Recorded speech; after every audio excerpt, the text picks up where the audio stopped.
appeared before the Congressional Committee, the highest representation of the American people, under subpoena to tell what I knew of activities which I believe might lead to an attempt to set up a fascist dictatorship. Does America owe its edge in military technology to Nazi war criminals brought here after World War II? The truth is that thousands of former Nazis, some of whom committed atrocities, went to work for the United States government. Do you have any people paid by the CIA who are working for television networks? This, I think, gets into the kind of getting into the details, Mr. Chairman, that I'd like to get into in executive session. At CBS, we had been contacted by the CIA. As a matter of fact, by the time I became the head of the whole news and public affairs operation in 1954, ships had been established, and I was told about them and asked if I'd carry on with them. We're really talking about intelligence at the highest levels of the U.S. government, setting the broad direction for the nation. Have you brought with you some of those devices which would have enabled the CIA to use this poison for, We have indeed. for killing people, but also the toxin itself would not appear in the autopsy? Yes. Well, when the president does it, that means that it is not illegal. If you've been anywhere near a television set or a radio these past few hours, you already know that John Lennon of the Beatles is dead. He was shot late this evening in front of his apartment building in New York City. Despite evidence that Noriega was involved in drug trafficking, Bush kept Noriega on the payroll. We interrupt your regular programming to tell you of a plane crash in northeastern Minnesota, where we have just had confirmed a short while ago 8 people were killed on a small beach aircraft that was on its way to Eveleth, Minnesota, including Senator Paul Wellstone of Minnesota. And according to the senior staff in the senator's office, not only the senator, but his wife Sheila, his daughter, 3 members of his staff, and the 2 pilots. The CIA has been and is now completely out of control. The accusation is that drugs are being sold by the Contras and that the CIA knew about it and didn't do anything. There. Shots. God. These are the agents immediately diving after the assailant. There are 2 or 3 people down on the ground. An assassination attempt. The president was hit, but pushed immediately into the limousine and rushed to the hospital. William Colby has been missing since April 27th. His canoe was found washed up on the banks of the Wicomico River, April 28th. He's missing and presumed drowned after. The United States tonight declared in effect that Panama's General Manuel Noriega is a threat to this country's national security. When George Bush became director of the CIA in 1976, he inherited Noriega as a contact. When you read these outrageous charges by a drug-related, indicted dictator, discount them. They are total lies.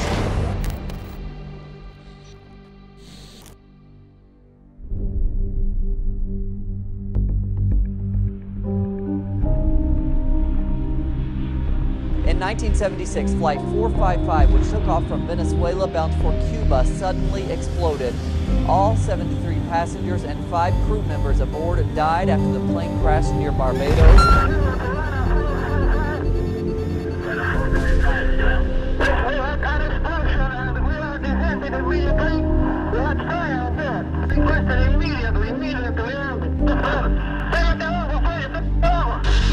Four of the terrorists were found to be Latin Americans contracted by the U.S.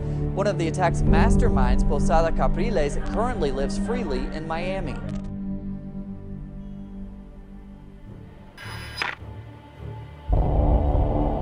Either you are with us or you are with the terrorists.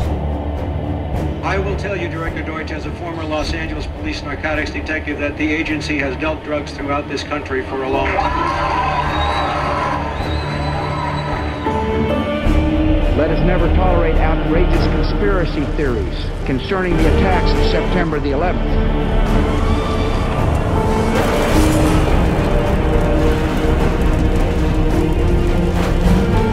The numbers about potential civilian casualties, I take with a somewhat big grain of salt. Let us bomb these places. What does that make Hillary Clinton to the Bush family?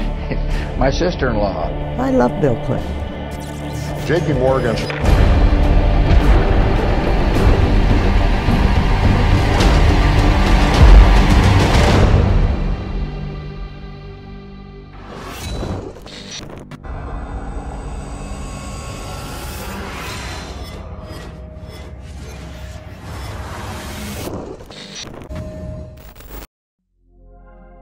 When World War II ended and the American deep state welded the national security establishment into place with the National Security Act, the world entered into a new era, the era of the military-industrial complex. But when the Cold War ended and the clash of civilizations became the new existential threat, the deep state found an opening for another paradigm shift. As the all-pervasive threat of terrorism became the carte blanche for total surveillance, the powers that shouldn't be found the organizing principle of our age would not be military hardware, but data itself. Welcome to the age of the information industrial complex. This is the Corbett Report. Of all the things that President Dwight D. Eisenhower did during his years in office, it is for a single phrase from his farewell address that he is best remembered today: the military-industrial complex. In the councils of government, we must guard against the acquisition of unwarranted influence, whether sought or unsought, by the military-industrial complex. The potential for the disastrous rise of misplaced power exists and will persist. It is not difficult to see why these words passed so quickly into the political lexicon. Think of their explanatory power. Why did the US use inflated estimates of Russian military capabilities to justify stockpiling a nuclear arsenal that was more than sufficient to destroy the planet several times over? The military-industrial complex. Why did America send 50,000 of its own to fight and die in the jungles of Vietnam, killing untold millions of Vietnamese, not to mention Cambodians? The military-industrial complex. Why did the US use the public's fear and anger over 9/11 and a phony panic over non-existent weapons of mass destruction to justify the illegal invasion and trillion-dollar occupation of Iraq? The military-industrial complex. Why did Nobel Peace Prize laureate Obama expand the fictitious war on terror into Pakistan and Yemen and Somalia, refuse to close Guantanamo despite his earlier promises to the contrary, commit US forces to kinetic military action in Libya without so much as seeking congressional approval, and launch a new era of covert drone warfare? The military-industrial complex. When you think about it, it's rather remarkable that such a phrase was ever uttered by a president of the United States, much less a former five-star general. Could you imagine any modern-day president talking about something like the military-industrial complex and its attempted acquisition of unwarranted influence without immediately dismissing the idea as a conspiracy theory? Over the decades, there has been much speculation about Eisenhower's use of the phrase and what precisely he was warning against. Some have argued that the phrase was prompted by Eisenhower's discovery that the Rand Corporation was grossly misrepresenting the Soviets' military capabilities to John F. Kennedy, who ended up using the Rand-invented and completely fictitious missile gap threat as a cornerstone of his 1960 presidential election campaign. Whatever the case, it is perhaps time to revisit Eisenhower's most famous speech. What Eisenhower is ultimately describing is the rise of American fascism, the merger of government and corporate power. What term can better capture the nature of early 21st century American political life? Is there any longer any doubt that the military-industrial complex has reached its ultimate expression in firms like Blackwater, aka G, aka Academy, and its military contractor brethren? Is there any other word but fascism to describe a state of affairs when a Secretary of Defense can commission a study from a private contractor to examine whether the US military should be using more private contractors, only for that same Secretary of Defense to leave office and become president of the company that conducted the study, only to leave that company to become vice president of the US and begin waging a war that relies heavily on no-bid contracts awarded to that same company based on the recommendation that it made in its original study? Yet this is precisely the case of Dick Cheney and Halliburton. It would be difficult to think of a more blatant example of the military-industrial complex fascism that Eisenhower was warning of. But as it turns out, there was another warning about fascism embedded in that farewell address that has received far less attention than the military-industrial complex formulation, perhaps because there is no catchphrase hook to describe it. Today, the solitary inventor, tinkering in his shop, has been overshadowed by task forces of scientists in laboratories and testing fields. In the same fashion, the free university, historically the fountainhead of free ideas and scientific discovery, has experienced a revolution in the conduct of research. Partly because of the huge costs involved, a government contract becomes virtually a substitute for intellectual curiosity. For every old blackboard, there are now hundreds of new electronic computers. Given that this warning came in 1961, before the age of communication satellites or personal computers or the internet, it was a remarkably prescient observation. If scientific research half a century ago was dominated by federal grants and expensive computer equipment, how much more true is that for us today, half a century later? So what is the problem with this? As Ike explained, yet in holding scientific research and discovery in respect, as we should, we must also be alert to the equal and opposite danger that public policy could itself become the captive of a scientific, technological elite. Here again, the warning is of fascism.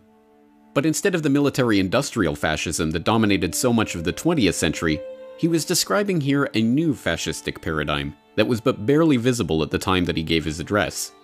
A scientific technological one. Once again, the threat is that the industry that grows up around this government-sponsored activity will, just like the military-industrial complex, begin to take over and shape the actions of that same government. In this case, the warning is not one of bombs and bullets, but bits and bytes. Not tanks and fighter jets, but hard drives and routers. Today we know this new fascism by its innocuous-sounding title, Big Data, but in keeping with the spirit of Eisenhower's remarks, perhaps it would be more fitting to call it the information-industrial complex. The concept of an information-industrial complex holds equally explanatory power for our current day and age as the military-industrial complex hypothesis held in Eisenhower's time. Why is a company like Google going to such lengths to capture, track, and database all information on the planet? The information-industrial complex. Why were all major telecom providers and internet service providers mandated by federal law to hardwire in backdoor access to American intelligence agencies for the purpose of spying on all electronic communications? The information-industrial complex. Why would government after government around the world target encryption as a key threat to their national security? And why would banker after banker call for Bitcoin and other cryptocurrencies to be banned, even as they plan to set up their own central bank-administered digital currencies? The information-industrial complex. The effects of this synthesis are more and more felt in our everyday lives. Every single day, hundreds of millions of people around the world are interfacing with Microsoft software or Apple hardware or Amazon cloud services running on chips and processors supplied by Intel or other Silicon Valley stalwarts. Google has become so ubiquitous that its very name has become a verb meaning to search for something on the internet. The 21st century version of the American dream is encapsulated in the story of Mark Zuckerberg, a typical Harvard whiz kid whose atypical rise to the status of multi-billionaire was enabled by a social networking tool by the name of Facebook that he developed. But how many people know the flip side of this coin? The one that demonstrates the pervasive government influence in shaping and directing these companies' rise to success, and the company's efforts to aid the government in collecting data on its own citizens. How many know, for instance, that Google has a publicly acknowledged relationship with the NSA? Or that a federal judge has ruled that the public does not have the right to know the details of that relationship? Or that Google Earth was originally the brainchild of Keyhole Inc., a company that was set up by the CIA's own venture capital firm, In-Q-Tel, using satellite data harvested from government Keyhole-class reconnaissance satellites? Or that the former CEO of In-Q-Tel, Gilman Louie, sat on the board of the National Venture Capital Association with Jim Breyer, head of Excel Partners, who provided $12 million of seed money for Facebook? Or that in 1999, a backdoor for NSA access was discovered in Microsoft's Windows operating system source code. Or that Apple founder Steve Jobs was granted security clearance by the Department of Defense for still undisclosed reasons while heading Pixar in 1988, as was the former head of AT&T and numerous others in the tech industry. The connections between the IT world and the government's military and intelligence apparatus run deep. In fact, the development of the IT industry is intimately intertwined with the US Air Force, the Department of Defense, and its various branches, including famously DARPA, and, of course, the CIA.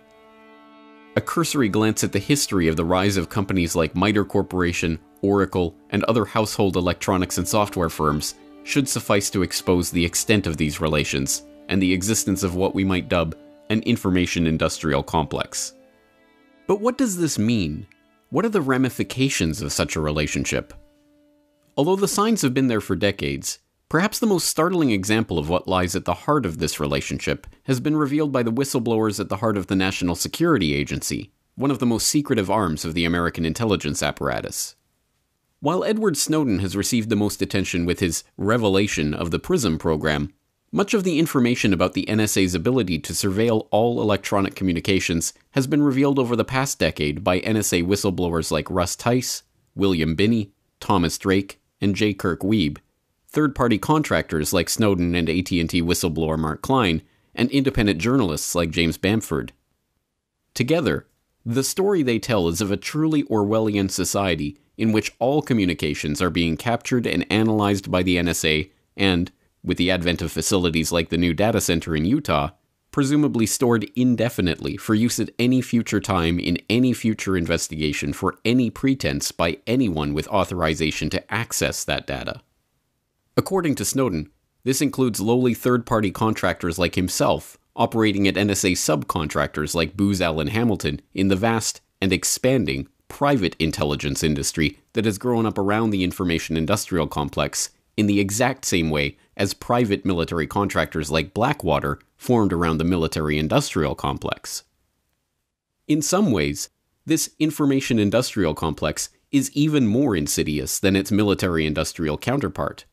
For all of the ills caused by the military-industrial complex, and there are many, at the very least, it required some sort of excuse to drain the American people's resources, and its failures, like the Vietnam quagmire or the debacle in Iraq, happened in the clear light of day. In the information-industrial complex, where vast spying programs happen in the shadows and under the cover of national security, it takes whistleblowers and insiders willing to risk it all even to find out what is being done by these shadowy agencies and their private sector contractors. Even worse, the entire Orwellian spy grid is being run on the flimsiest of pretenses, the war on terror, that has no defined endpoint and justifies turning that spy grid inward on the American people themselves. Surely Eisenhower never envisaged the monstrosity that this information industrial complex has become, but the foresight he saw in identifying its early stages over half a century ago is remarkable. The problem is that we are even further away from heeding the warning that he delivered in that 1961 address than we were at that time. It is the task of statesmanship to mold, to balance, and to integrate these and other forces, new and old, within the principles of our democratic system, ever aiming toward the supreme goals of our free society. If only this was the rhetoric that was shaping today's debate on the issue, instead of the well-worn canard that we must strike a balance between freedom and security. Sadly, until such time that the National Security Act of 1947 is repealed, and the cover of national security is lifted from the dark actors that populate this sector, the information industrial complex is unlikely to be quashed, or even hampered, anytime soon.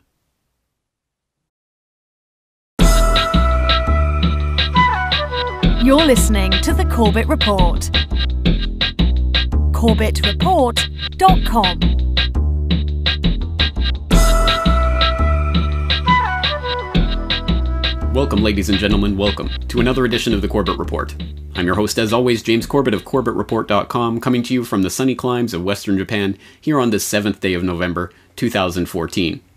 This is episode 297 of the Corbett Report podcast, China and the New World Order.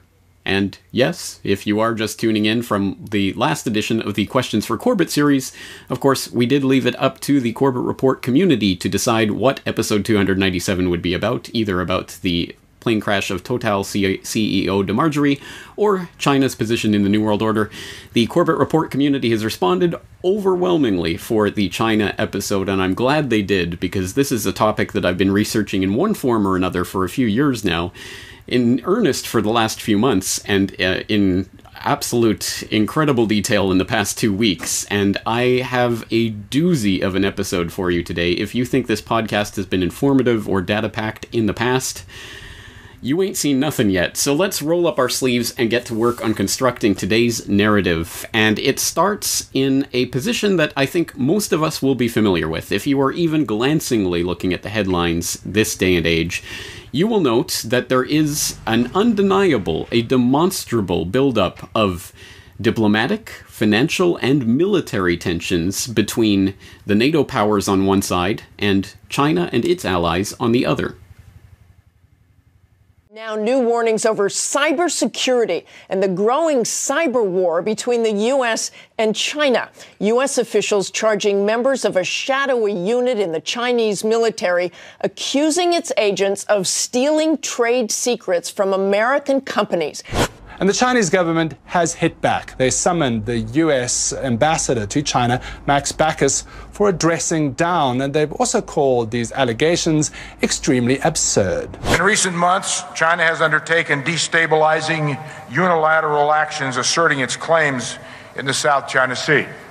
We take no position on competing territorial claims, but we firmly oppose any nation's use of intimidation, coercion, or the threat of force to assert those claims. The United States will not look the other way when fundamental principles of the international order are being challenged. Beijing quickly reacted to the accusations and denounced Hegel for singling out China at a public venue. The Chinese official also said the speech was completely non-constructive and full of hegemony, threats, and intimidation. The Treasury is once again criticizing China for failing to let its currency appreciate against the dollar and for the rapid buildup in China's foreign exchange reserves, saying in this report, quote, both the rigidity of the renminbi, another name for the yuan, of course, and the reacceleration of reserve accumulation are serious concerns which should be corrected to help ensure a stronger, more balanced global economy. Tomorrow, there will be a formal announcement that Australian dollars can be directly traded into renminbi, into the Chinese currency RMB here in China. The third currency in the world to do so, after the US dollar and the Japanese yen. This is another small step in China's campaign to increase international use of its currency. China has launched other new currency pairs in recent years, including the Canadian dollar, Malaysian ringgit, and Hong Kong dollar. The deal is meant to help promote business between the two countries by allowing trade without using the US dollar as an intermediary. A U.S. Navy patrol aircraft was stalked and then repeatedly buzzed by a Chinese fighter jet in international airspace this week. Pentagon officials are calling it dangerous and unprofessional. The U.S. and Japan issued strong statements of concern over the issue, and on Tuesday, the United States confirmed that it flew 2 B-52 bombers over China's newly established air defense zone, as well as the disputed Diaoyu Islands. U.S. State Department spokesperson Jen Psaki on Tuesday expressed U.S. concern over the issue. When asked about whether the United States' action should be viewed as counter-provocation, Psaki refused to comment.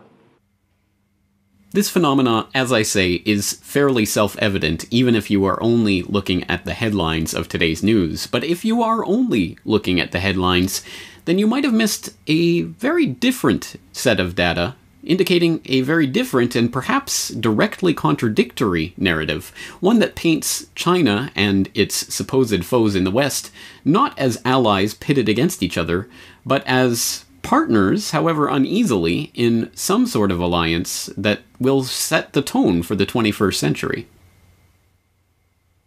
Evelyn de Rothschild joins us now to talk about investing in China and his latest venture, Weather Central, here as well. So, Evelyn, thank you very much indeed for joining us. I just want to get your views on how things have evolved. Has it become a more open society? Has it become an easier place to do business? Oh, I think it is, no doubt. I think it's a remarkable country. When you think of what has happened in the last 10 years, let alone 20 years, is an achievement beyond recognition. I'm Richard Rockefeller. I'm chair of the board of the Rockefeller Brothers Fund. The sentiments that my grandfather and grandmother and actually other relatives of that generation had for China, very positive feelings for the country, passed through the generations to all of us. So China, in a way, wasn't such an unfamiliar place to us as it might have felt for a lot of Americans. What sort of a financial deal should Obama be seeking to strike when he travels to China next month? No, I think this would be the time, because you really need to bring China into the creation of a new world order, financial world order. Sir Evelyn, what about the RMB situation? You mentioned a so-called currency problem. I mean, do you see the day in the next 5 years where it's fully convertible and flexible? Well, you're talking to a person who's quite old. If I'm around in 5 years, I'd like to think that that is the case. I think we've all got to move towards that opportunity, and I think the challenge also is whether we should move towards an international currency. But they really are issues of the construction of a new world order. That's what this is about. And that's the sort of dialogue the Chinese are generally good at. And so a partnership between us is essential. A conflict between us is going to exhaust us both in tactical exercises that cannot be conclusive. And the New World Order could satisfy both. It has to satisfy both, because otherwise it will lead to tensions that will exhaust us both. One has to give credit to President Nixon's and Henry Kissinger's initiative. They broke the ice. They did. But they confronted a residue of suspicion, and that suspicion was mutual, and grievances, and they were also mutual, that it really took time for the relationship to sort of become more normal, more predictable, and eventually what we accomplished was that it became, in fact, open and full, comprehensive, and in fact initiated a kind of secret collaboration, or even perhaps you could call it an alliance. And so we have on one hand the fiery and bellicose rhetoric of the would-be belligerents of the Cold War of the 21st century, and on the other hand the conciliatory or even cooperative pronouncements of the usual gaggle of super gophers, the super class identified by Henry Kissinger protege David Rothkopf in his recent book of the same name that identified about 6,000 global actors able to implement transnational policy agendas thanks to their political and financial influence. Are these two positions, which seem to go head-on and seem to be completely irreconcilable, in fact resolvable if we look at this not as a two-dimensional surface-level conflict taking place between nation-states or groupings of nation-states on the geopolitical chessboard, but in fact a three-dimensional problem that involves hierarchies of control vying in different levels of this game for different squares, not just squares of a chessboard, but a 3D chessboard, if we can extend the metaphor. Well, in fact, that is exactly the position I would take, and as strange as that might seem, as difficult as it might be to wrap our heads around that type of conflict, which is happening at one level, which is actually cooperation at another level, it should be noted that this is not the first time in history that we've noticed this type of phenomenon. And in fact, even within the past century, we noticed very, very similar, analogous, one would almost say template or prototypical examples of this very phenomenon, as identified by a researcher who I have name-checked a number of times on this podcast in the past, so I certainly hope my regular listeners will be familiar with his work already. I am referring, of course, to Anthony C. Sudden, the author of such trade books as Wall Street and the Rise of Hitler, Wall Street and the Bolshevik Revolution, Wall Street and FDR, but also the author of many scholarly publications, academic publications that were published under the auspices of the Hoover Institute in the 1970s and that have been well-regarded scholarly works that were even name-checked by the likes of Zbigniew Brzezinski as being convincing proof of the thesis that these books were forwarding.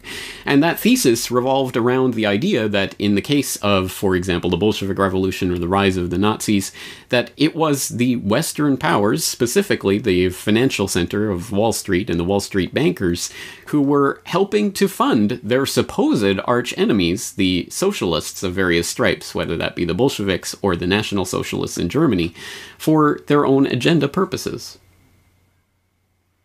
Dr. Sutton, you wrote 3 series of books while you were a research fellow at the Hoover Institute. Can you give me basically the background of the content of these series? Yes, the series I wrote at the Hoover Institution at Stanford University concerned the transfers of Western technology to the Soviet Union, and essentially comprised 3 individual books. Each book covers a period of time since 1917. And then you wrote a second series of books on Wall Street. Yes, these were trade books. In other words, they're not academic books. They're written for the general public.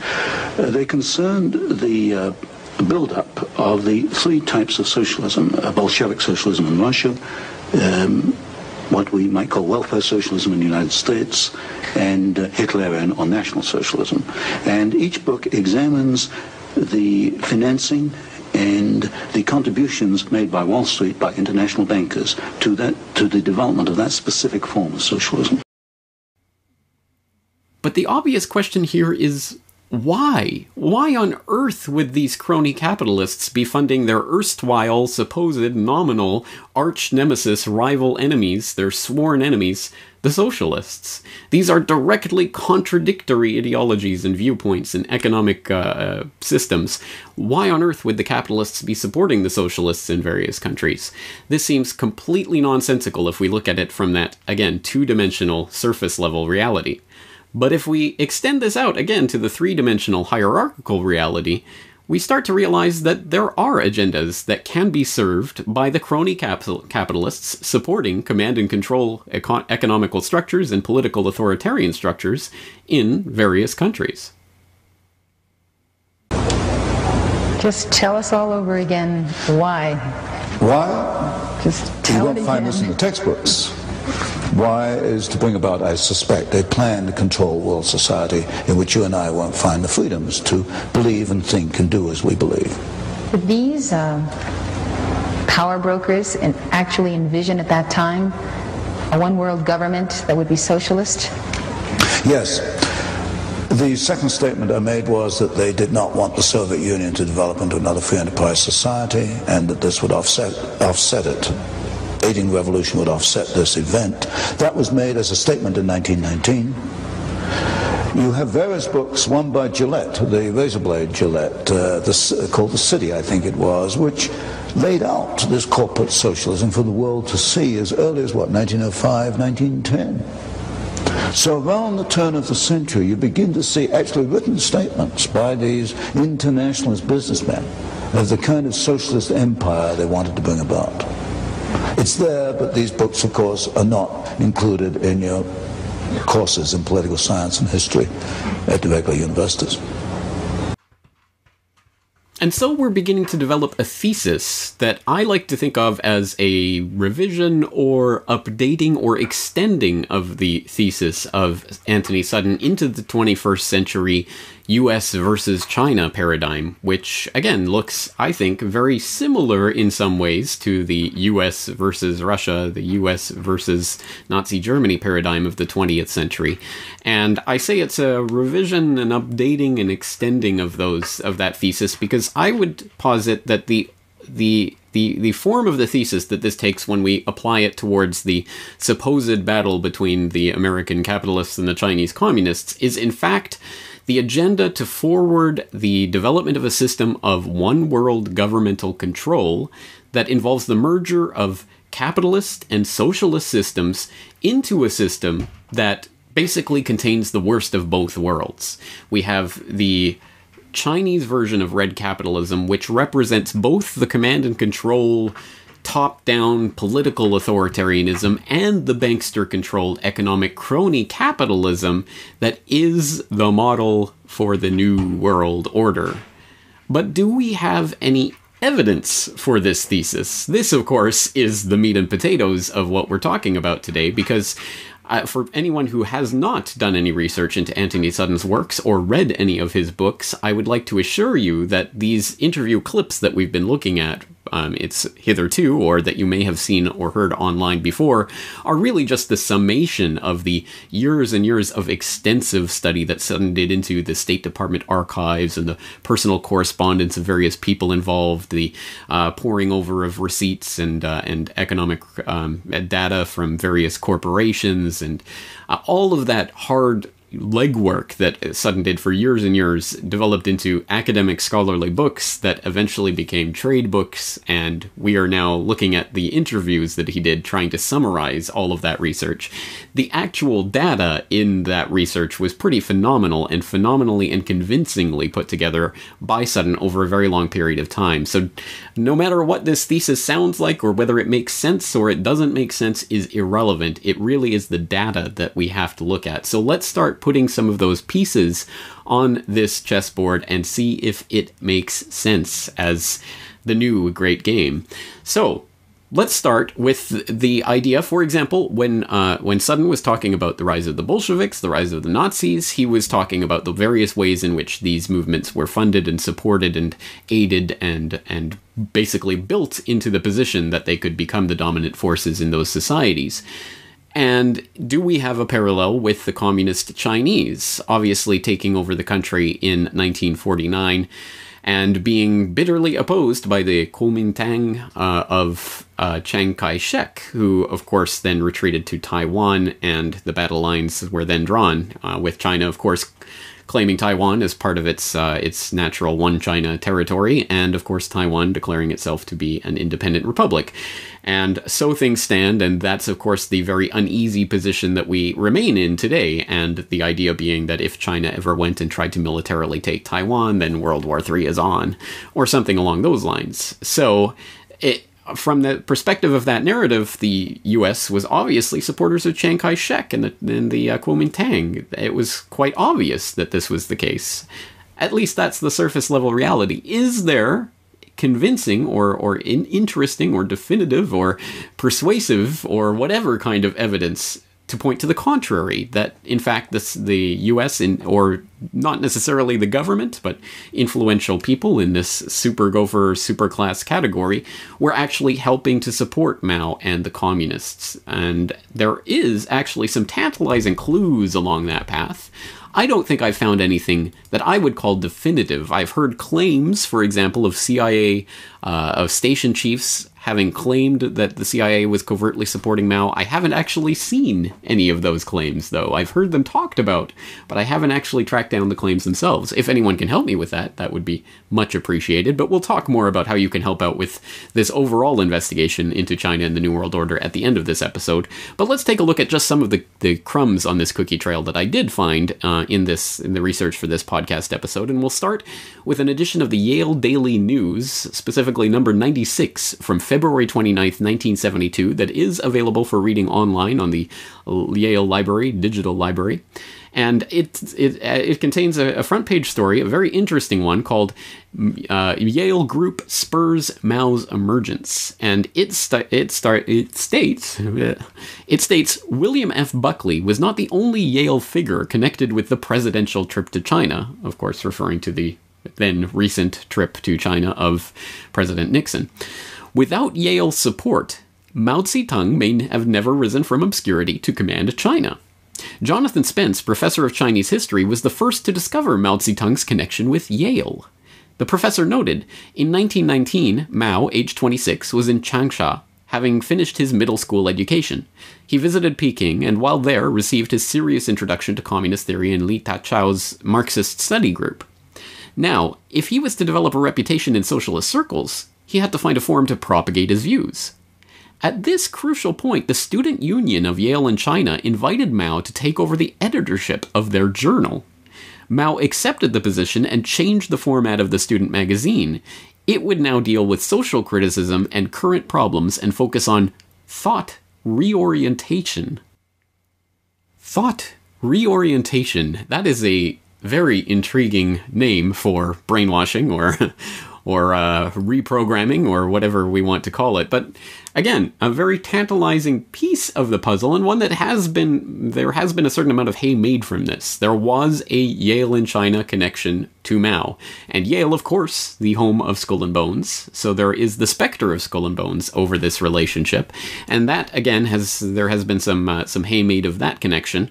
For example, perhaps most notably, in an oft-cited article from the January 26, 1990 edition of the New Federalist called Bush's China Policy, Skull and Bones. And this article reads, quote, George Bush, the first U.S. diplomatic representative to the People's Republic of China back in 1973, was a member of Skull and Bones. So were his father, brother, son, uncle, nephew, and several cousins. Winston Lord, the Reagan-Bush administration ambassador to China, was a member. So were his father and several other relatives. James Lilly, the current ambassador to China, was a member of Skull and Bones, as was his brother. Except during the Carter administration, every U.S. ambassador to Beijing since Kissinger's deal with Mao Zedong was a member of the same tiny Yale cult. A mere coincidence? Mao was a Yalie. Back in 1903, Yale Divinity School established a number of schools and hospitals throughout China that were collectively known as Yale in China. It has since been shown that Yale in China was an intelligence network whose purpose was to destroy the Republican movement of Sun Yat-sen on behalf of the Anglo-American establishment. The Anglo-American establishment hated Sun because he wanted to develop China. On the other hand, they loved the Chinese communists because they intended to keep China backward and were committed to growing dope. One of Yale in China's most important students was Mao Zedong. Okay, we'll end that article there. There's a little bit more that you can continue reading, and that gets into, for example, Anthony Sutton's work. But again, a fascinating piece of this puzzle, but we should note, for example, this article in the New Federalist claims that Mao was an actual student of Yale in China, although the Yale Daily News claimed that he was not a student. He was just invited for some random reason to edit the Yale in China journal, and for whatever reason, took over and started his thought reorientation program that ultimately developed into the Communist Chinese movement. So, again, a very, very interesting connection, and especially interesting to contemplate the connection of all of those various ambassadors to China, which, again, up to the point of 1990, every single ambassador except under Carter had been a Skull and Bones member. So that's, I mean, obviously, that's a very interesting connection in and of itself, but not necessarily definitive of anything. I still think there's probably more that needs to be made in a concrete sense in that connection, but obviously a lot to ponder there, and of course that does go back to the founding of Skull and Bones and the earliest part of it, which of course was the money from the opium trade that the Russell Trust was the holder of, and of course that family going on to be one of the founders of Skull and Bones. So again, a lot of interesting history there, but as I say, nothing that definitively shows how Yale and Skull and Bones created the Communist Chinese, but there is enough of a connection that I think more research needs to be done in that vein. However, we can tell from going forward from the time when Mao took over the country and began his absolutely horrific, abominable Great Leap Forward that resulted in the death of at least 40 million people in the starvation of that occurred in that 4-year window. 40 million people starving to death during the Great Leap Forward. It is really interesting and, well, I suppose disgusting to note the cover that he received from some very important Western politicians, perhaps unsurprisingly, with one of the most notable examples being French President François Mitterrand, who, of course, covered for Mao during one of his visits to China. We can pick this up from the New Statesman, which had a article, Mao's Great Famine, The History of China's Most Devastating Catastrophe, 1958 to 1962, which starts by saying, when François Mitterrand visited China in 1961, Mao Zedong mocked reports of famine in the country. There was no famine, he said, only a period of scarcity, an assertion that Mitterrand, who described Mao as a great scholar known in the entire world for the diversity of his genius, was happy to accept. Returning to France after his 3-week tour, Mitterrand had no doubts about his account of events. I repeat, in order to be clearly understood, there is no famine in China. Western politicians of the right shared the French socialist leader's view. After touring China in late 1960, the conservative MP for Chester, John Temple, reported that communism was working and that the country was making great progress. And as disgusting as that was, of course, another very famous, or what should be very infamous example of a influential Western figure backing that disgusting display that we saw under the reign of Mao was, of course, the 1973 New York Times editorial by none other than David Rockefeller, under the title From a China Traveler, in which I think he infamously said, "The social experiment in China under Chairman Mao's leadership is one of the most important and successful in human history." Again, comparing that type of rhetoric to the actual actions of Mao and what was accomplished under his leadership is, well, quite the disparity. And one might ask why that would take place. But I would like to draw people's attention to a different part of that editorial, one that is much less cited, in which Rockefeller writes, "The Chinese, for their part, are faced with altering a primarily inward focus that they have pursued for a quarter century under their current leadership. We, for our part, are faced with the realization that we have largely ignored a country with 1/4 of the world's population. When one considers the profound differences in our cultural heritages and our social and economic systems, this is certain to be a long task, with much accommodation necessary on both sides." Very interesting passage, not least of which, because one might well ponder who is exactly meant in that we and our. Is that America as a whole, or does that have more to do with Rockefeller, his obvious banking and oil interests, his other ties to the financial and oligarchical elite? I think the latter more so than the former.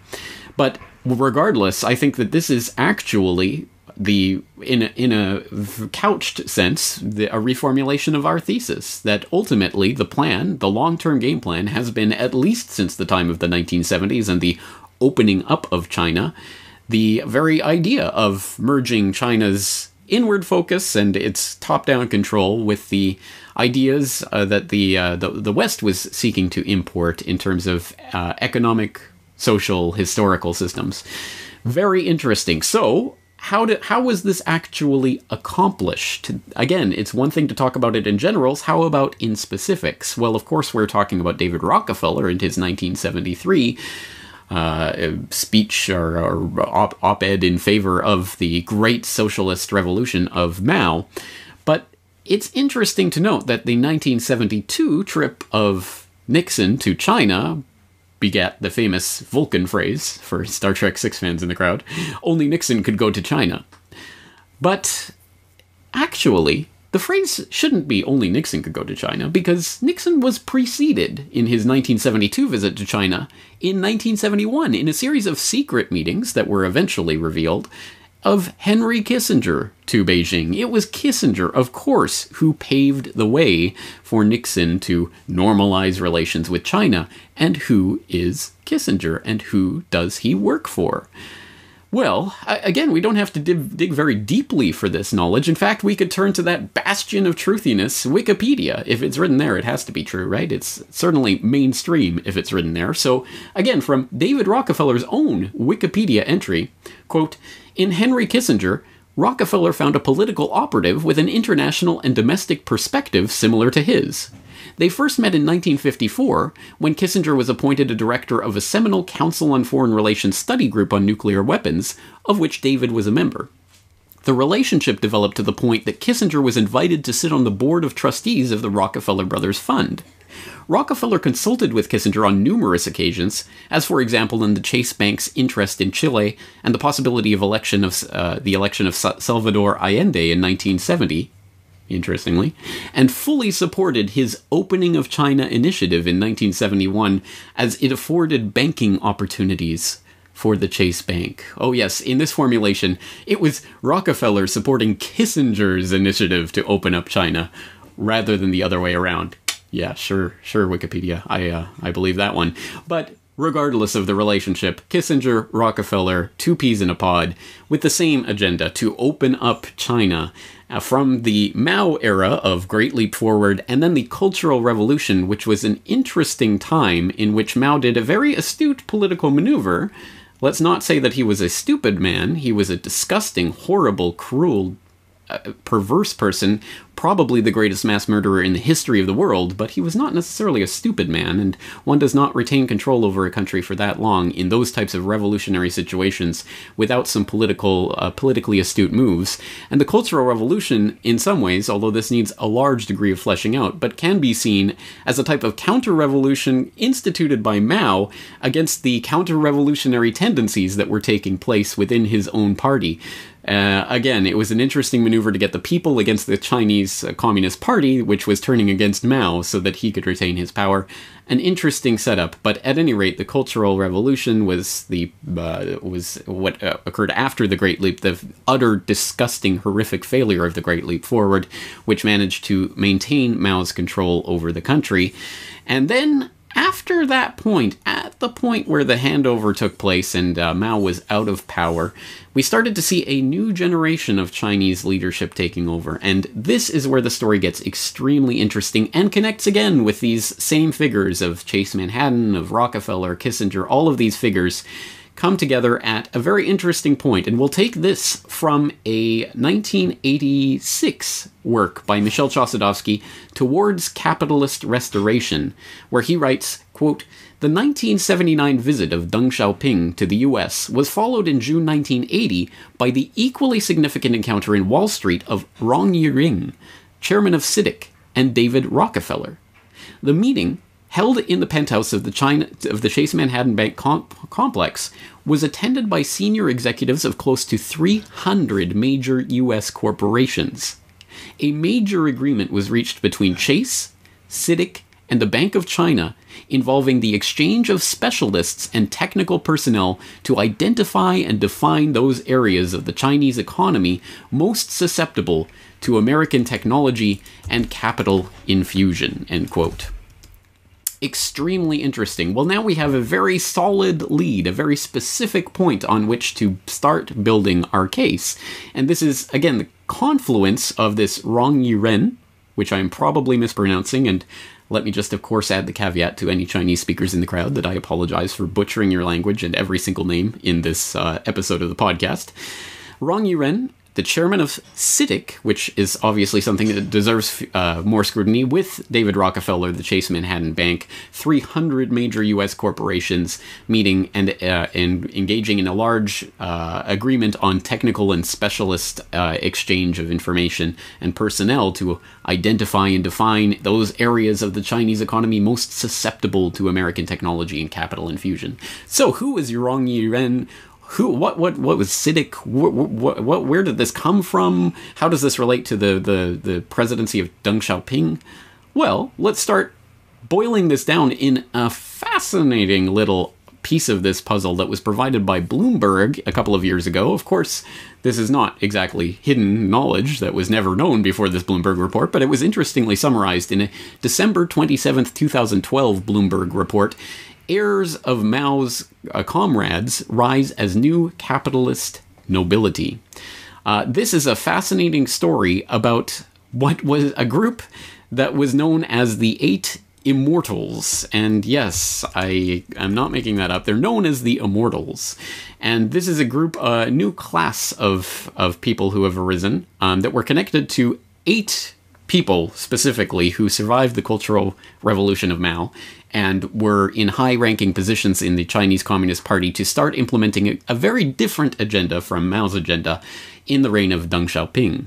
So, picking up from that article, quote, "The people generally known as the 8 Immortals are now all dead, though all but 3 lived into their 90s. Their stature in China is on a par with that of George Washington and Thomas Jefferson in the US. They are Deng Xiaoping, General Wang, who fed Mao's troops, Chen Yun, who took charge of the economy when Mao assumed power in 1949, Li Qianyan, who was instrumental in the plot that ended the Cultural Revolution, Peng Zheng, who helped build China's legal system in the 1980s, Song Rengchong, the party personnel chief who oversaw the rehabilitation of purged cadres after the Cultural Revolution, President Yang, who backed Deng's order to carry out the 1989 Tiananmen Square crackdown, and Bo Yibo, a former vice premier and the last of the immortals to die at 98 in 2007. Or, in the Chinese pronunciation of these names, 邓小平、薄一波、陈云、宋任穷、彭真、王震、李先念、杨尚昆等人。 Continuing with the Bloomberg article, they emerged from the Cultural Revolution after Mao's death in 1976, during which many of them had been in internal exile, to find an economy in ruins. Gross domestic product in 1978 was $165 a person, compared with $22,462 in the US. With Japan, South Korea, Taiwan, and Hong Kong booming, the immortals were surrounded by capitalist success stories. The victorious communists had executed landlords after 1949, farms had become people's communes, factories belonged to the state. The immortals turned that on its head in the 1980s. Farmers could lease land. Private enterprise, at first on a small scale, later bigger, was tolerated, then encouraged. Deng took the gamble that in order to stoke growth, some flies and mosquitoes could be tolerated, said Ezra Vogel, an emeritus professor at Harvard and Cambridge, Massachusetts, who wrote a 2011 biography of Deng.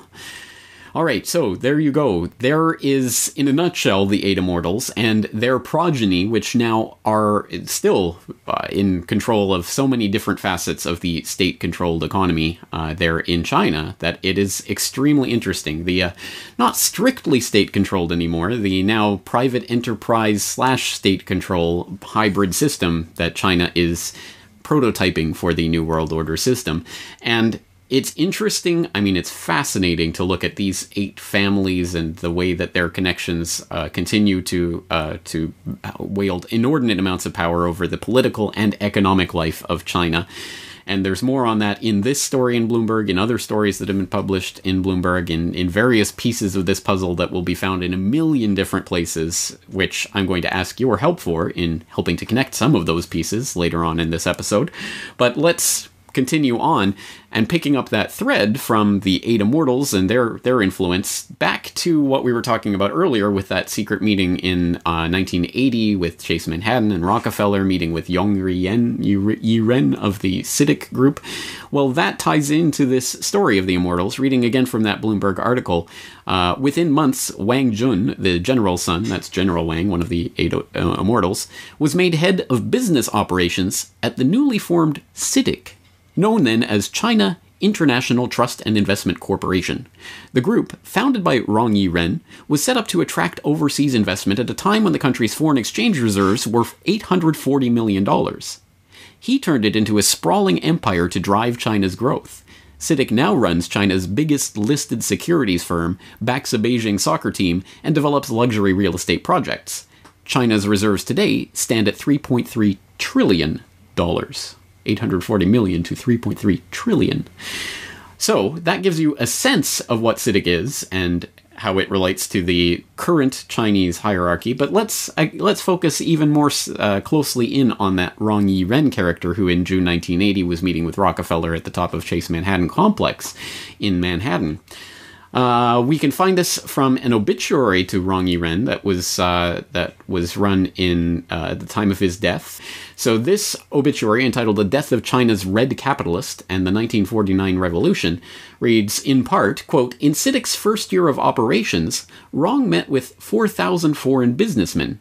He also enlisted Henry Kissinger, the former U.S. Secretary of State who established diplomatic relations with Beijing in 1971 as one of the company's main international advisors. Rong facilitated investment by building infrastructure in the free trade zones and helping foreign firms set up operations. Philip Wang, a Hong Kong delegate to China's National People's Congress, told the China Daily on October 28th, if not for his, Rong's, ability and vision in setting up CITIC, the pace of economic development in China would not have been so fast. By 1992, Rong's CITIC had become a business empire involved in shipping, power generation, and construction. Today, CITIC has 200 enterprises around the world and total assets of $6.3 billion US dollars. Again, that was 2005. As CITIC developed, so did Wrong's private businesses. In 1979, he sent his son, Larry Wrong, to Hong Kong to manage his investments there. In 2005, Larry Wrong was named by Forbes magazine as China's richest man with a fortune of $1.64 billion. Billion with a B.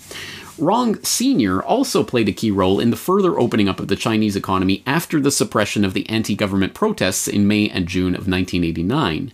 Deng Xiaoping justified the massacre of workers and students in Tiananmen Square on the grounds that it was necessary to defend the socialist system. In reality, it was aimed at crushing the opposition of the working class to the impact of the regime's free market policies. Free market, yes, an interesting little bit of propaganda snuck in there. In 1993, Wrong was promoted to Vice President of China as a symbol of Beijing's determination to accelerate market reform. As the obituary to Wrong in the British Financial Times noted, the post was mainly ceremonial, but it sent a clear message. China's new blend of communist politics and market economics was here to stay, and it was the red capitalist who had shown the way. The same year, China received $111 billion of contracted foreign direct investment, nearly 4 times the amount that had been invested in the entire 10-year period from 1979 to 1989. End quote.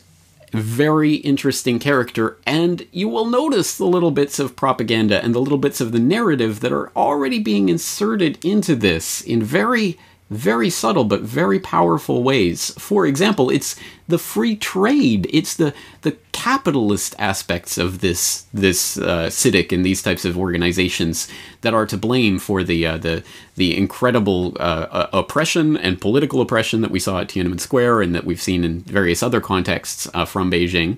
That's somehow to do with the free market system, with capitalism. Because, of course, when we're talking about these 8 immortals and their progeny controlling hundreds of billions, trillions of dollars, ultimately, if we include the Chinese reserves, in all of these various corporations, these state-controlled corporations, this is somehow free market. This is somehow the example of capitalism. So you'll see the way that certain pieces of the narrative are inserted here to try to create false paradigms that are, again, at that 2-dimensional stage. It's capitalism versus socialism, and they butt heads, and oh, look what results. And there are other aspects of this that I think are worth highlighting. For example, when Heinz Kissinger himself poses something that I think is also becoming another idea that is pushed in this China versus the US narrative, which is that, well, you know, when you think about it, militarily, from the perspective of empire, the Chinese are kind of the good guys. The Chinese believe in the superiority of their culture, the uniqueness of their culture, and they are delighted and proud if you respect it. But there's no way you can become a Chinese. It is not if you are not part of the Chinese culture and born into the Chinese culture, you cannot become one. So it's hard to imagine Chinese armies intervening somewhere to make Chinese culture or Chinese governing principles. That is not a Chinese way of thinking. The Chinese way of thinking is that the majesty of the Chinese conduct and the achievements of Chinese society will inspire respect, which leads to a cooperative action. But it's not one that they have historically attempted to bring about by military force. They'll use military force if they feel themselves threatened, and ruthlessly. But it's hard for me to visualize a Chinese military strategy designed to back up a Chinese world government, even in the name of universal peace. And so here's the narrative that becomes kind of the counter-narrative to the mainstream narrative, which is propagated in the West, which of course is that the US and NATO are the good guys in this Cold War scenario. Well, of course there has to be a counter-narrative, an alternative narrative, that is subtly injected into the conversation by people like Kissinger, who have been intimately involved with the creation of this red capitalist system since its inception, as we've already detailed in various ways, in which we will continue to detail. But he gets to insert certain things that become part of the counter-narrative as well, like, oh, well, China, they don't go out and militarily invade other countries. They're the good side of the New World Order. And so I think that's another thing that we and the alternative media really have to be careful about, is what counter-narratives are we propagating, and are they truly counter to the system that is being established? Are they truly counter to the mega-billionaire financial elite interests that are puppeteering this butting of heads of the capitalist and socialist system? Well, let's continue. What specifically resulted from these increasing ties through organizations like CITIC, which very attentive listeners of this podcast will remember from our examination of the Power Corporation and the Desmarais family in Canada, which managed to get an interest in and ultimately sat on the board of CITIC Pacific, which was a Hong Kong subsidiary of CITIC, which is the same CITIC which was Rong Yi-ren working with Rockefeller and everyone at Chase Manhattan and the 300 U.S. corporations to establish this U.S.-China tie. So again, the layers are so deep. There are so many different facets to this story, but they interlock and they are fascinating when you start going down this rabbit hole. But let's take a look at some more specific examples of what actually eventuated from this. And in order to do that, we can look, for example, at even what is bragged about openly by the Beijing government itself. Literally the government of Beijing, specifically, which has a post on their website, ebeijing.gov.cn, Fortune 500 investment in Beijing CBD. Drivers of foreign investment in China and the new R&D models. As can be... Oh, sorry. I'm reading from the wrong document. Well, I have so many documents that I can't keep track of them all, and that should be a little reminder, and I should take a moment to once again state, of course, the show notes for this episode are available at corbettreport.com. Copious show notes with links to all of the documents that we're talking about, so that you can start to piece some of the pieces of this very interesting puzzle together for yourself.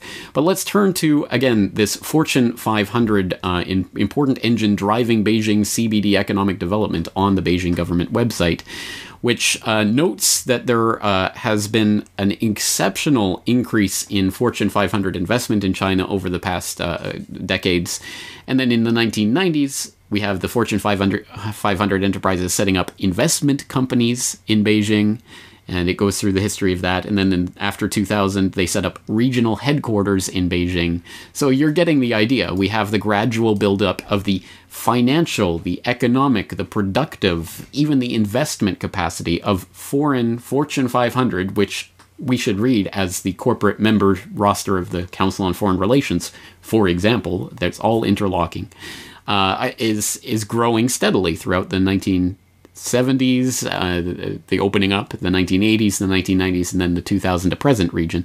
So we, of course, are looking at China generally from 2000 on with its remarkable 10-15% GDP growth rate, just its blistering pace of economic growth over the past decade, and as if that sprang out of nowhere and was not the concerted and deliberate product of a very regimented agenda that has been at work for decades now and that has been rigorously planned out from behind the scenes by the crony capitalists and the immortals in China and their progeny. So again, there's an interesting little graph that shows some of the examples.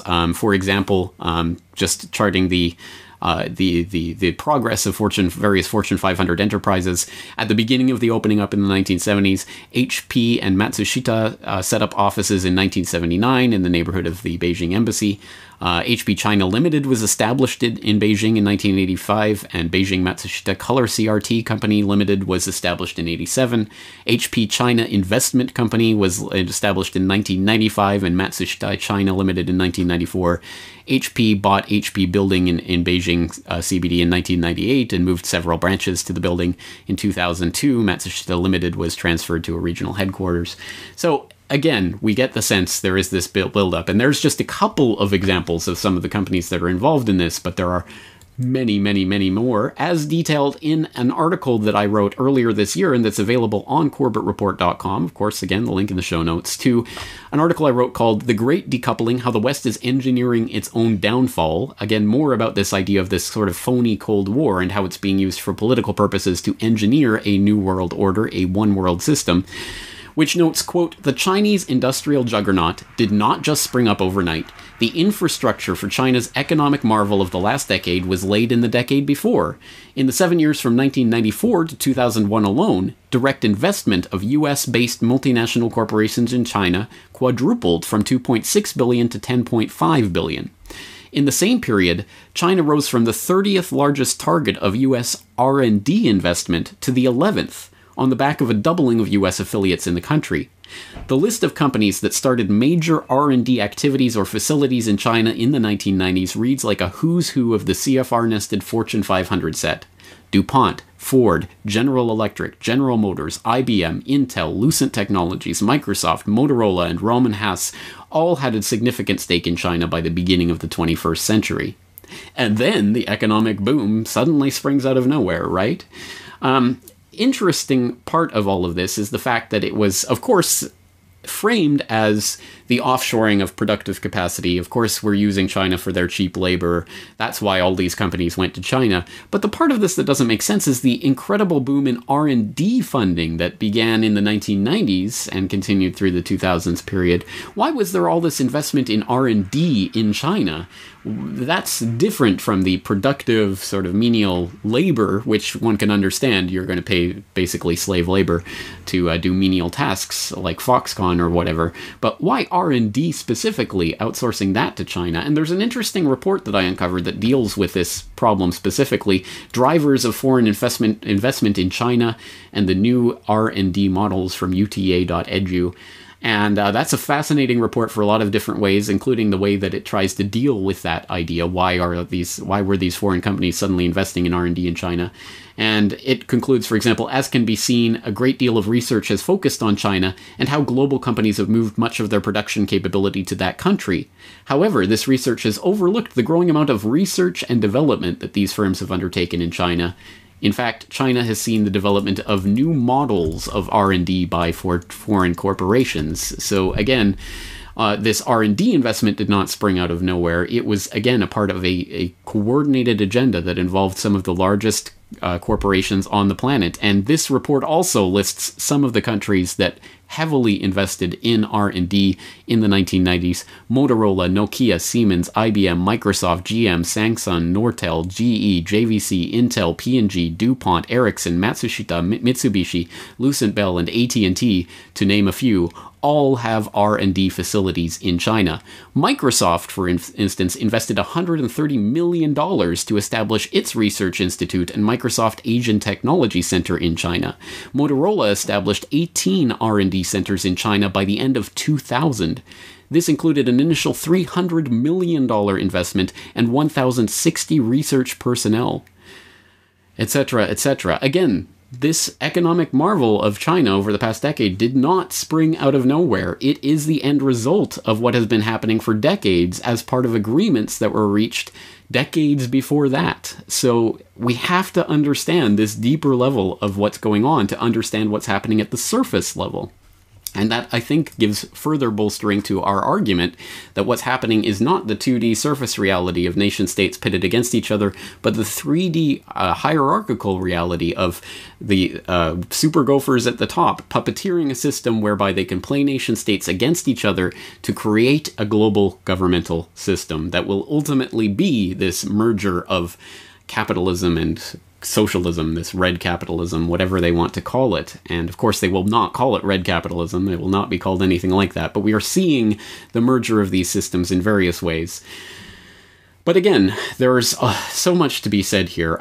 Well, let's talk about another key aspect of what Anthony Sutton talked about when he was talking about the Western backing of the Bolsheviks or the Nazis. It was not just financial support. It was not just the development of industry. It was also technology transfers. In fact, that was the specific focus of Sutton's early work at the Hoover Institute, the technological transfers that enabled the rise of the Soviet Union into an industrial superpower from its basically feudal society before the Bolsheviks took over.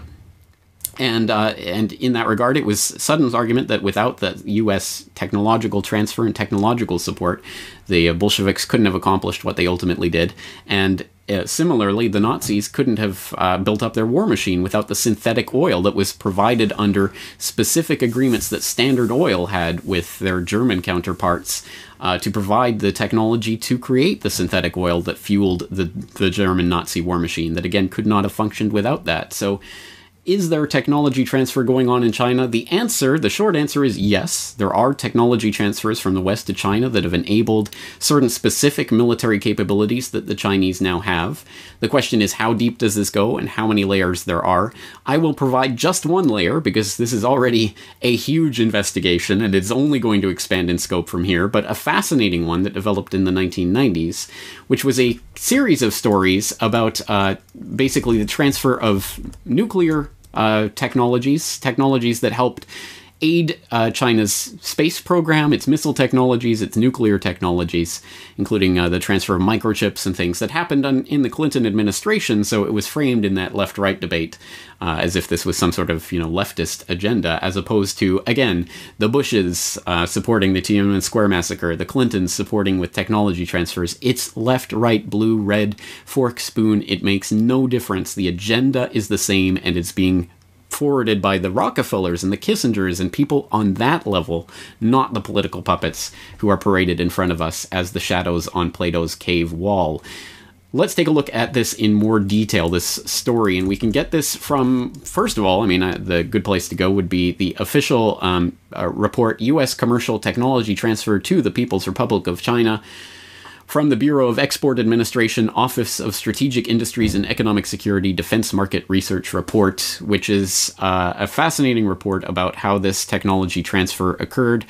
The executive summary of which reads, "The phenomenal economic growth witnessed in China since Deng Xiaoping first declared China's open-door policy in 1978 has led many to predict China's certain emergence as an economic superpower in the early 21st century. Indeed, China has followed a structured path toward gradual market reform of its still largely state-owned industrial sector, which has been transfused with increasing amounts of foreign capital and technology. There have been numerous reports over the last several years, however, of U.S. companies being forced, in quotation marks, in the report, to transfer technology to China in exchange for access to this enormous market. The purpose of this study is to assess the extent to which U.S. commercial technology is being, in effect, coerced from U.S. companies engaged in normal business practices and joint ventures in China in exchange for access to China's markets. The cumulative effect these transfers may have on China's efforts to modernize its economy as well as its industrial and military base is also examined. Finally, this study addresses the impact of U.S. technology transfers to China on the issues of long-term U.S. global competitiveness and broad economic and national security interests. And at the end of this report, it notes, although it is not possible to make a clear determination of the U.S. national security implications of commercial U.S. technology transfers to China, the continuation of the trends identified in this study could pose long-term challenges to U.S. national security interests. The study does not identify any specific Chinese military advances made as a result of U.S. commercial technology transfers, but does suggest that continued pressures on foreign high-tech firms to transfer advanced commercial technologies, if successful, could indirectly benefit China's efforts to modernize its military. This report was written in 1999.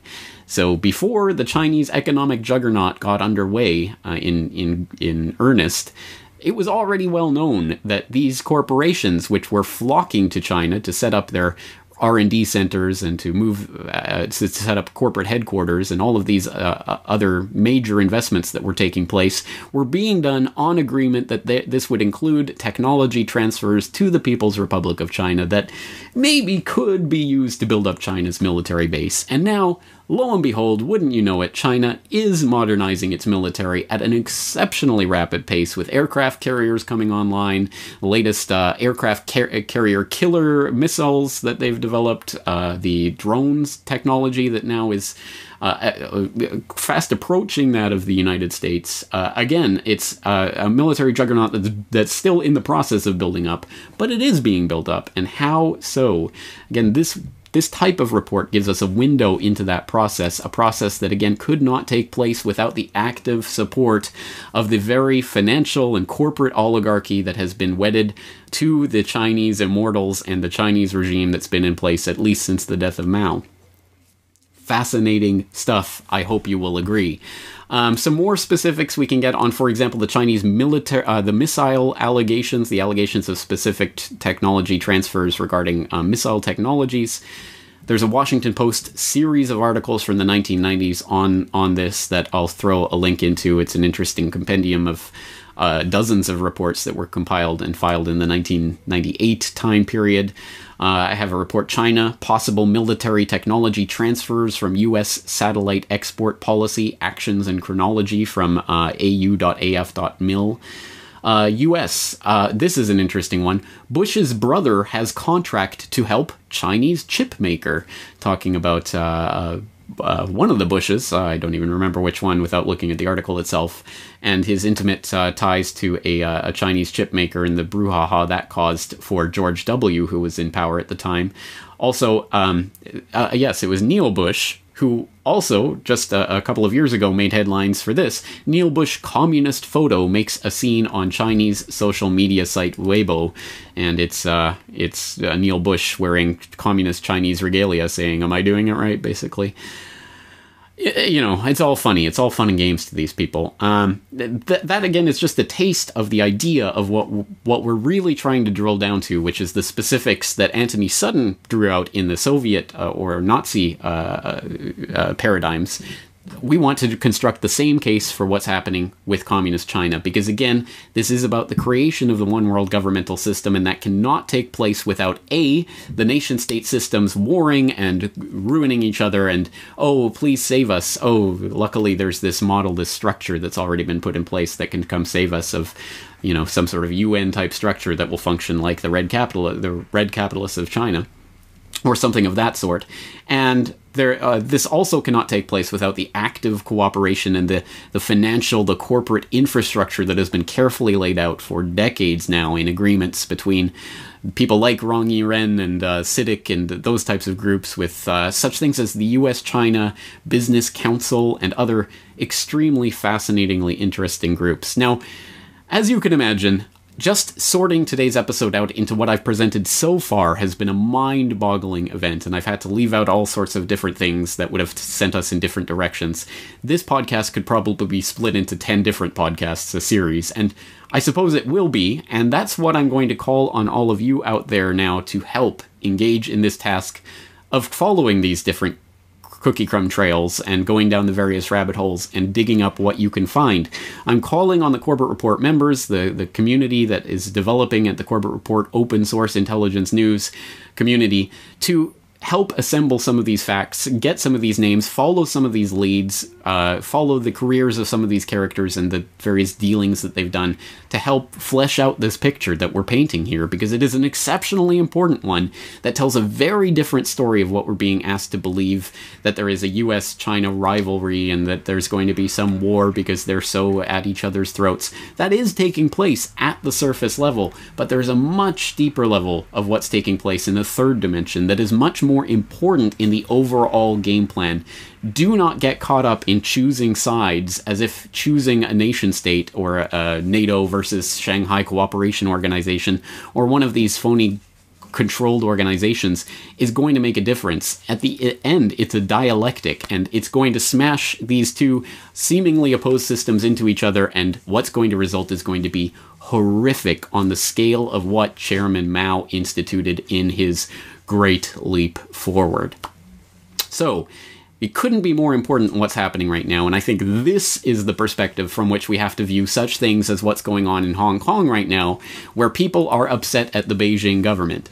Now, there's all sorts of manipulations that happen and things that are taking place in the two-dimensional nation-state system version of NED and all of these usual players getting involved in this conflict, but this is part of the conflict that is planned. We have to see it at a deeper level and support the people against these various government and corporate manipulations that have been designed and are taking place. So, this is the level of analysis that we have to get into if we really want to understand what's taking place with China in this current day and age, and this is where I'm going to call on you for help.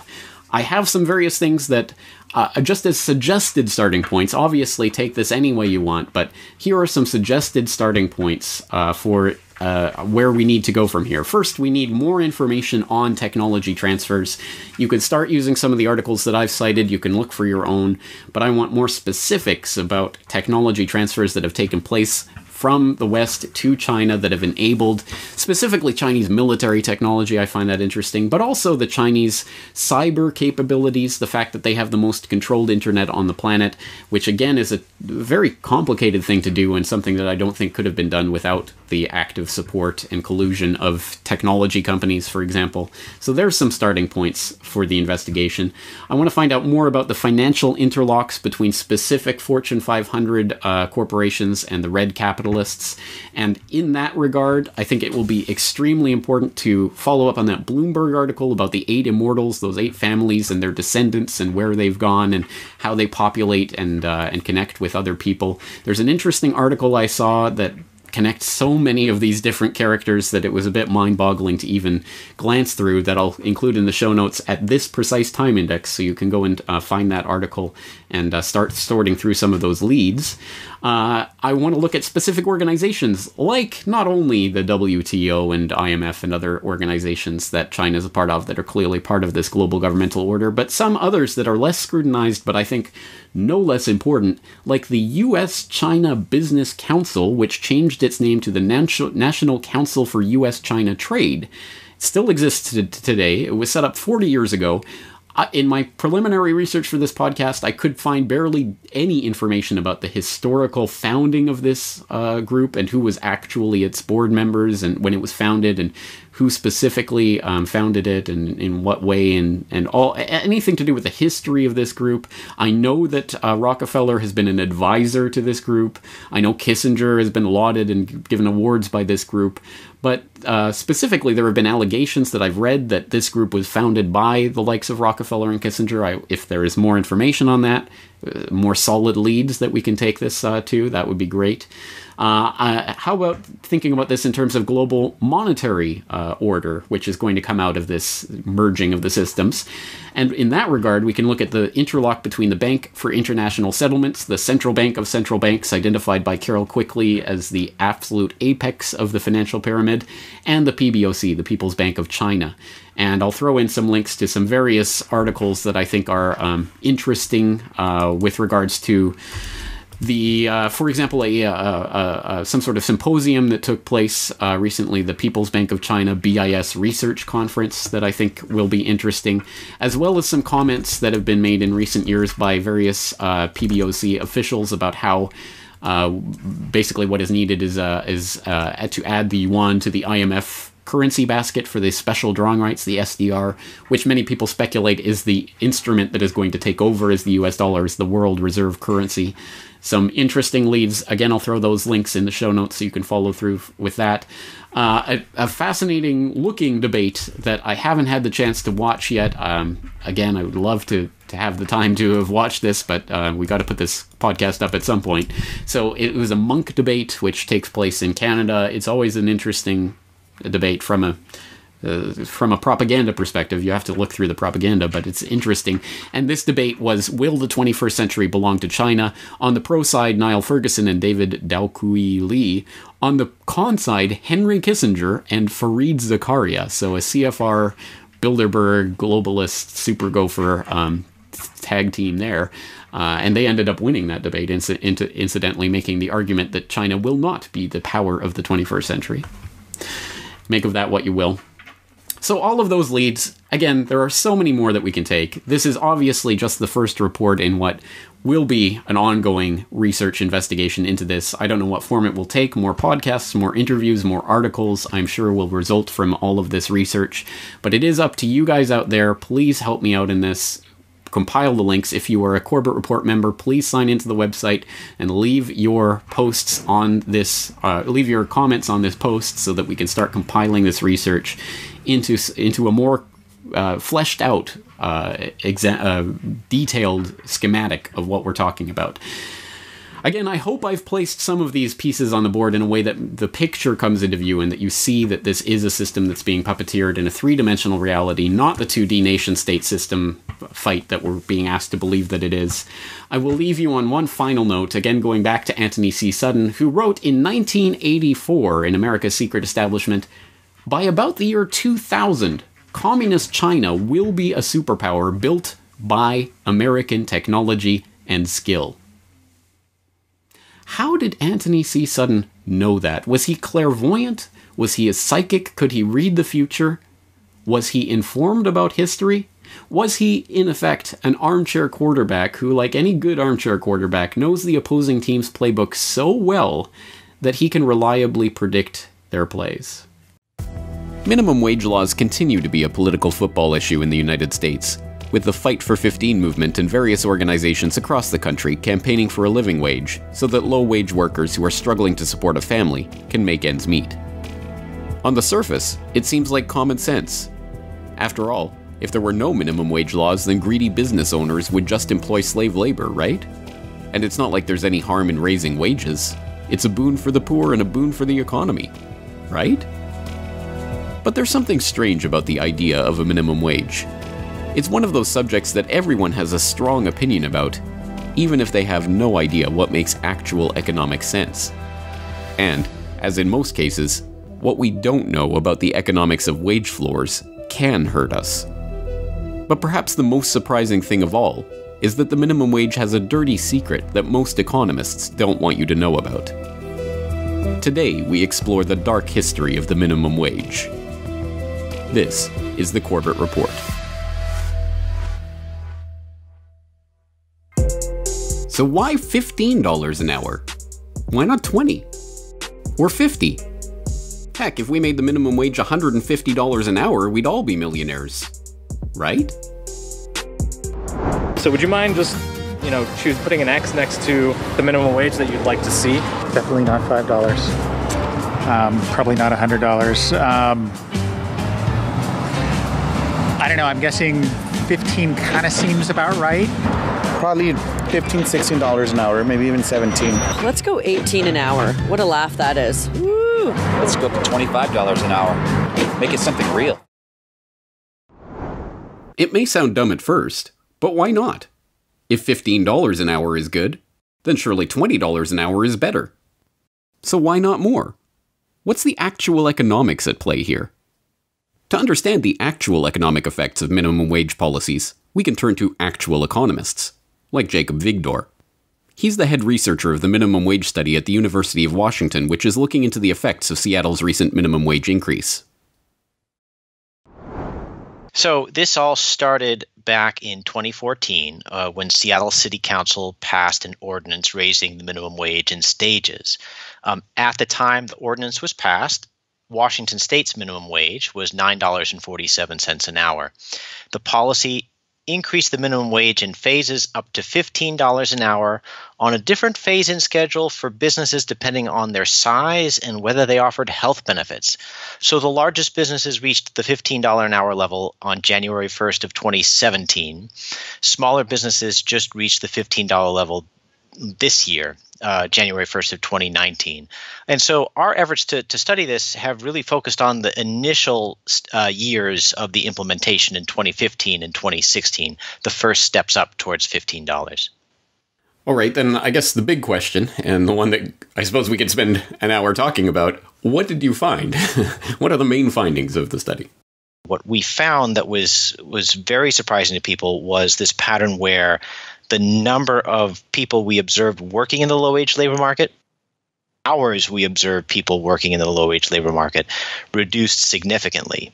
And we generally found that the reductions in hours were sufficient to completely offset the increase in wages, so the total amount paid out in the low-wage labor market declined. That was sort of the punchline of the first paper we released, and that was back in the summer of 2017. And then we came out with this follow-up paper, which added a lot more nuance to the story. And what we did there, instead of just tallying up the number of jobs or the number of hours worked we saw in the data and track them forward and understand what was happening to them. And so there, the story was a little bit different. What we found, experienced workers, so workers who by the time the minimum wage starts going up, by and large, did fine. Their wages went up. They did not have any reduction in the likelihood of remaining employed. So they didn't necessarily lose their jobs as a consequence of the minimum wage. They saw some slight reduction in the hours that they worked. But overall, we found that they came out ahead to the order of about $20 a week.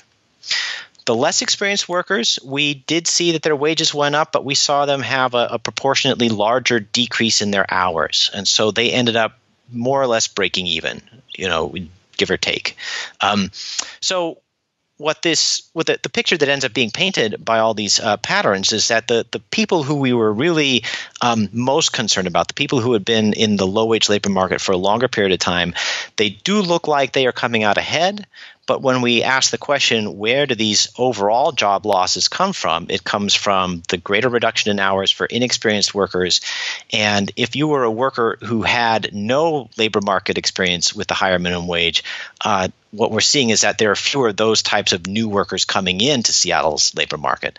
So it's becoming harder to get hired without prior experience. And that is one example of a piece of information that we got from, say, the administrative data analysis that was by what we were hearing in our surveys with business owners who were telling us, look, if I'm going to hire someone for $13, $15 an hour, I want somebody who is experienced. I want somebody who I don't have to train on the job. As the latest economic research is beginning to demonstrate, the minimum wage is not just a helping hand for low-paid workers. It is at the same time a barrier to employment for the least experienced. After all, why pay a human an increasingly high wage to do what a robot can do for free? For some, this is not an arcane field of study to be researched behind the walls of the academic ivory tower. It is a hard truth that reflects low-wage workers' daily struggle to find work in an economy where the government is increasingly regulating them out of a job. In the past 6 years, industries like car washes that employ low-skilled workers have been the target of lawsuits for alleged underpayment of wages. And they both engaged in rampant labor law violations. An ambitious unionization drive. Let's hear it for that! And a successful campaign to raise the minimum wage in New York to $15 per hour. We're gonna lead the way, the nation's gonna watch us, and we're gonna raise up this state. But here's what really happened. Instead of helping New York's low-wage workers, the movement is destroying their jobs. It's pushed some car washes to replace their employees with machines and others to close down. Increasingly, workers have no choice but to ply their trade out of illegal vans parked on the street because the minimum wage has made it illegal for anyone to hire them at the going rate. At the same time, businesses that have chosen to automate are benefiting. Thank you so much for $15 an hour, the best thing that could happen to us. Because outlawing cheap labor makes it harder for new competitors to undercut them on price and service. It seems like a great irony that the policies that are meant to help the poor are the same policies that are taking away their jobs. But in fact, this is not a bug in the policy. It's a feature. Economic historian Thomas C. Leonard has devoted extensive research to the economists and the economic ideas of the progressive era in American politics. which started in the late 19th century and achieved its zenith during the administration of Woodrow Wilson. In Leonard's research, he documents how the first advocates of the minimum wage did not do so because they believed that a wage floor would help the poor to earn more money. They advocated for a minimum wage because it helps to disemploy the so-called unemployables, and, it was hoped, eliminate them from the gene pool. The unemployable is a kind of buzz phrase that I think was probably coined by Sidney and Beatrice Webb, who were Fabian socialists, founders of the London School of Economics, and whose work was widely read by American progressives, and with whom American progressives had a very kind of fruitful transatlantic interaction with. The idea it's a misnomer, of course, because the unemployable refers to people many of whom were actually employed, and the idea here is that a certain category of worker is willing to work for wages below what progressives regarded as a living wage or a fair wage, and that these sorts of people who were often called feeble-minded when they were mentally disabled, or defectives when they were physically disabled, were doing this sort of transgressing in multiple ways. The first thing was, by accepting lower wages, they were undermining the deserving American working man, where American really means Anglo-Saxon. The second thing is, because they were willing to accept low wages, the American worker was unwilling to do so, to accept these low wages, and so instead opted to have smaller families. That argument went by the name of race suicide. The solution, by the way, to race suicide, a very potent solution, which was first proposed by Richard T. Ely, was a minimum wage. A minimum wage. And the idea, if you had a minimum wage, you would sort the undesirables who would lose their job if they were already working, or would be deterred from coming to the United States in the first place. So if you have a minimum wage, you assure that only the most productive workers, who are assumed to be Anglo-Saxon white Protestant men, will keep their jobs and get a raise, and all the inferiors of various types will either lose their job or will be deterred from coming in the first place. Only the most productive, deserving workers keep their jobs and thus can afford to support larger families, thereby averting a race to the racial bottom.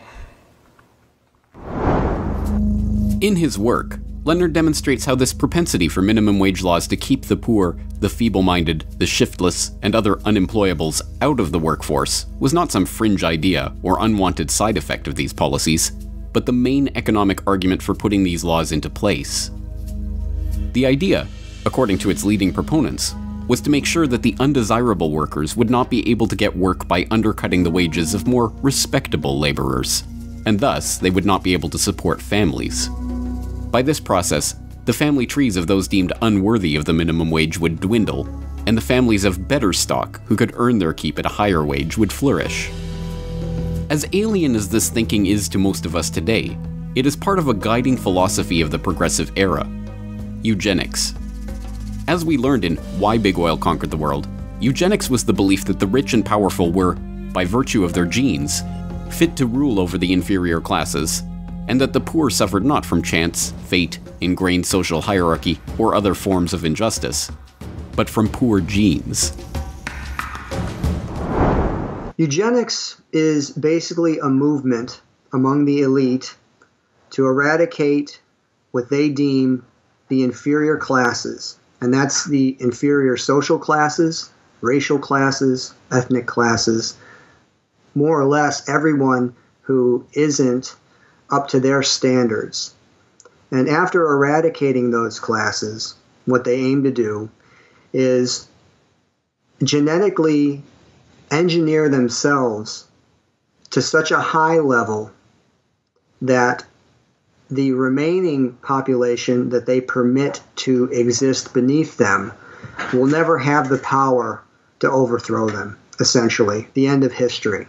So the term itself was coined by Galton, and it essentially means well-born. The idea is kind of a mix of a bunch of ideas that were circulating around the 1850s. So if you go back to, say, Mendel was studying hereditary characteristics in pea plants, and he was able to determine that certain characteristics were being passed on and that these things could be determined and essentially predicted. When eugenics was brought to the shores of turn-of-the-century America by Charles Davenport, it quickly received the support of the wealthy monopolists of the day, the Rockefellers and Carnegies chief among them. But more importantly, it appealed to the progressive academicians who were pioneering new fields of social science. These technocrats, convinced of the righteousness of their cause in spreading the social gospel, found purpose in the eugenic injunction to promote the reproduction of the fit and to weed out the feeble-minded from the gene pool. The early progressive economists made no attempt to hide their eugenic motivations in promoting minimum wage laws. Take Henry Rogers Seegers, a Columbia economist and president of the American Association for Labor Legislation, who wrote in a key paper on the minimum wage law published in the Annals of the American Academy in 1913, "If we are to maintain a race that is to be made up of capable, efficient, and independent individuals and family groups, we must courageously cut off lines of heredity that have been proved to be undesirable by isolation or sterilization of the congenitally defective. Michigan has just passed an act requiring the sterilization of congenital idiots. This may seem somewhat remote from the minimum wage, but such a policy judiciously extended should make easier the task of each oncoming generation which insists that every individual who is regularly employed in the competitive labor market shall receive at least a living wage for his work." In 1910, Royal Meeker, a Princeton economist who served as Woodrow Wilson's U.S. Commissioner of Labor, opined that it is much better to enact a minimum wage law, even if it deprives these unfortunates of work. Better that the state should support the inefficient wholly and prevent the multiplication of the breed, than subsidize incompetence and unthrift, enabling them to bring forth more of their kind. Arthur Holcomb, a professor of government at Harvard and a member of the Massachusetts Minimum Wage Commission, wrote approvingly of how Australia's own minimum wage laws protect the white Australian standard of living from the invidious competition of the colored races, particularly of the Chinese.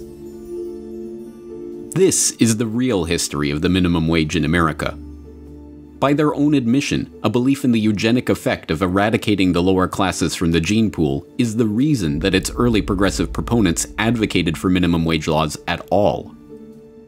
Of course, no one is suggesting that the people marching under the Fight for 15 banner are eugenicists, or that they are trying to exterminate the defective germplasm of the unemployables. That is patently not the case.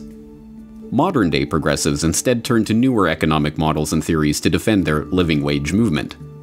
A highly cited 1994 study by Princeton economists David Card and Alan Kruger, for instance, purported to find that raises in minimum wage actually had, if anything, a positive effect on employment. If Card and Kruger's findings are true, then, modern progressives might argue, it doesn't matter why economists originally supported wage floors. The point is that they offer the working poor a hand up. As the minimum wage study at the University of Washington and similar research being conducted across academia are increasingly discovering, however, Card and Kruger's paper, called An Intellectual Revolution by Paul Krugman, is incorrect.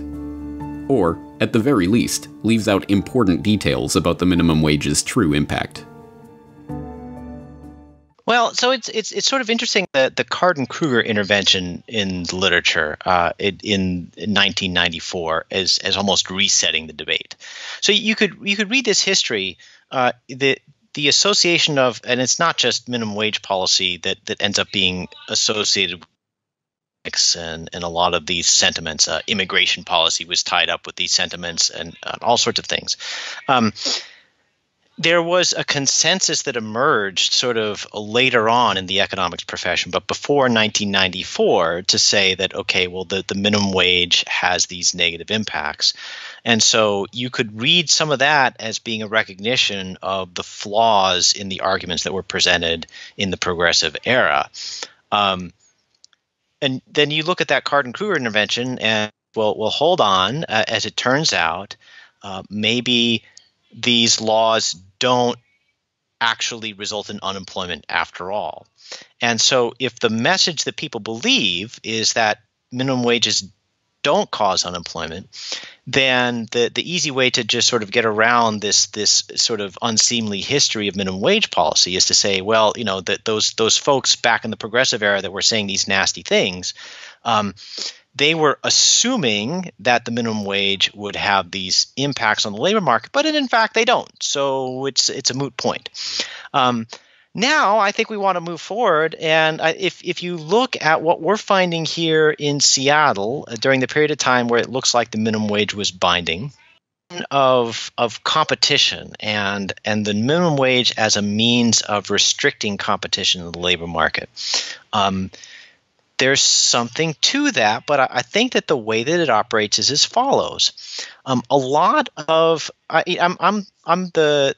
father of two teenage kids, and I have an 11-year-old to boot. So these younger kids, when they go out into the labor market, they are maybe looking to make a little bit of money, but they don't need the money to pay the rent. They don't need the money to pay for food or clothing because they have parents to provide that for them. They're looking to work in part because they want experience. They're just looking for that kind of experience, and their parents are probably telling them, look, it's a good thing to sort of learn the value of a dollar, to just sort of get this sort of thing on your resume. But from the perspective of someone who's in the labor market to try to feed a family, competing with someone who is willing to work for almost any wage because the income is not really the main thing for them, that is the margin where we're really looking these days. The low-wage labor market is where you get some folks who are there because they're trying to make a living and they're trying to cover their living expenses, and you have another set of employees that are just not. They are not. They're in the labor market for a variety of reasons, but not because they will starve if they're unemployed. And so you think about this minimum wage regulation, and if it has the impact of sort of making it tougher for those younger workers to get into the workforce, then it starts to look a little bit more like a child labor law. In effect. And so that's another progressive era initiative that says, well, basically there's this ruinous competition between adults and kids, and the kids are willing to do the work for a lot less, in part because they don't have to support themselves. So I guess that's where the conversation ends up these days. But I think that if you were to point out to a minimum wage advocate that say, hey, you should read this historical literature that sort of shows that people advocated for this because they wanted to disemploy certain types of individuals. And the response is just going to be, well, okay, maybe that's what they argued back then, but they were wrong about the disemployment effects. So we'll just sort of set that aside. In the end, perhaps it's even worse that current-day minimum wage advocates don't even know the eugenical roots of the minimum wage story. Minimum wage laws were never meant to give the poorest workers a hand up. They were meant as a barrier to entry for undesirables entering the labor force. And, as the case of the New York car wash workers and the latest economic research is bearing out, that is the effect that these laws are having even to the present day. So, as these laws continue to make it harder for the modern-day unemployables to find legal work, perhaps it's time to reinsert this hidden history back into the debate about the minimum wage.